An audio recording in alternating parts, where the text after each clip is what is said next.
Hi, welcome to another episode of V's Perspective. In this episode, we'll talk about what's happening in the United States government and what kind of shadow has the Trump second administration cast on India-U.S. relationship. Clearly, the doom and the gloom under the doom and the gloom that is visible in the India-U.S. relationship at this point. I think here are some nuances. One, the Trump administration's secondary tariff that is 25 additional percent after the first 25%, because India buys Russian oil. At least that was the alibi used by Donald Trump administration to impose sanctions on India.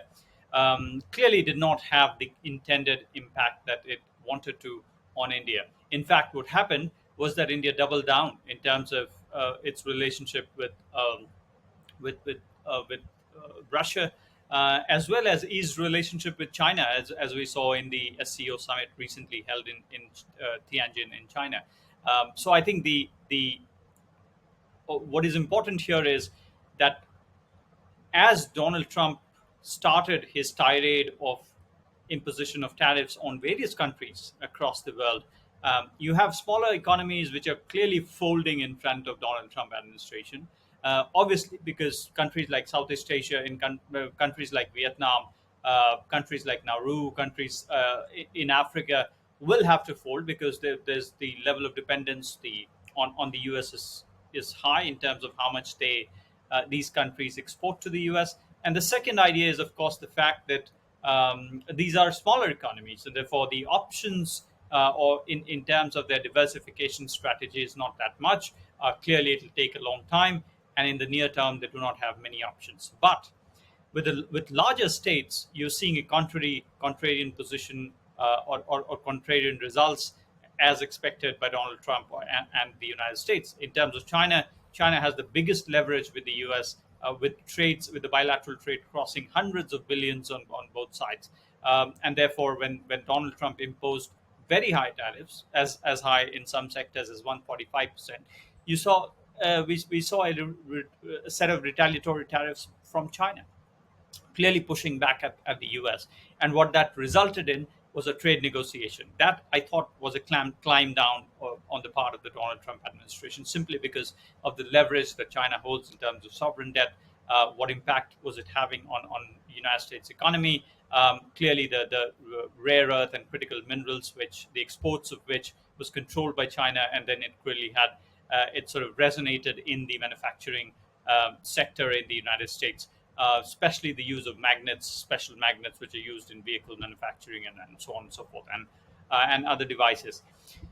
Now, that kind of leverage certainly had a a impact of push at the United States, at the Trump administration, and therefore they entered a trade negotiation and cut successive slacks to China of a 30-day period initially, and then a 60-day and a 90-day period for these tariffs not to apply on China. So that's the kind of leverage that China, that the economic leverage that it can that that can transform relationship.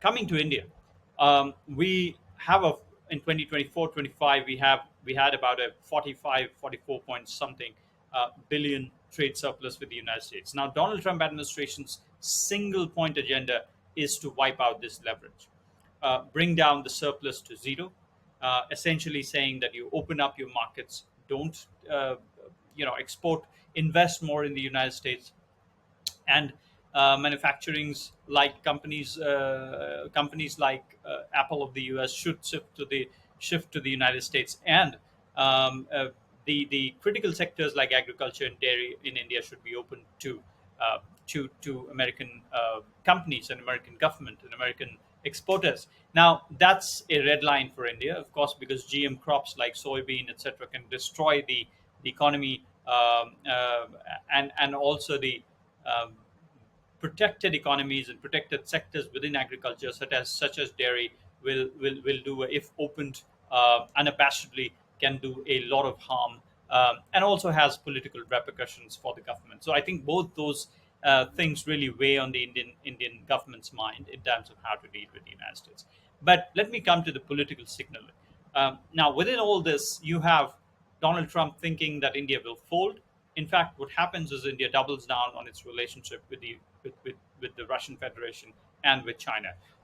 The opening up of China clearly took a very strong decision, I presume, within the government, because it was China that we had a conflict in Galwan in 2020, and then a whole generation of trust has been savaged by with China, and therefore the government to really go ahead clearly boosts the business sentiment, of course, because China is the second largest economy in the world. We are the fourth and the fifth or the fifth largest economy in the world. So I think there's clearly there's some symmetry there.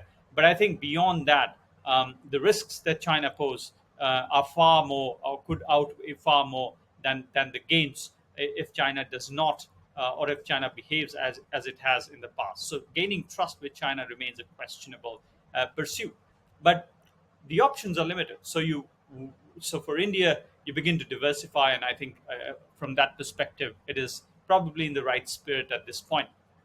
But the SCO summit clearly sent out a signal from the global south to the United States, which took note of it. All the newspapers of the US were splashed with news that the three leaders, Putin, Modi, and Xi Jinping, met in China. But I think India also, towards the end, gave an important signal that when the parade happened, India was not part of the Second World War parade that China was flaunting, because he would not be in because the Indian Prime Minister or India would not be in such great uh, or august company as it generally like as a democracy. So I think there is some important signaling there in terms of where India positions itself on the political spectrum. But broadly, the Donald Trump administration should understand, and this is the beginning of the curve of India's policy shift. If it is pushed too much, this curve could get more acute at the cost of the India-US relationship, and I think that is what is important to keep in mind from a global South, from a country which is important in the spectrum of the global South in this part of the world. Thank you.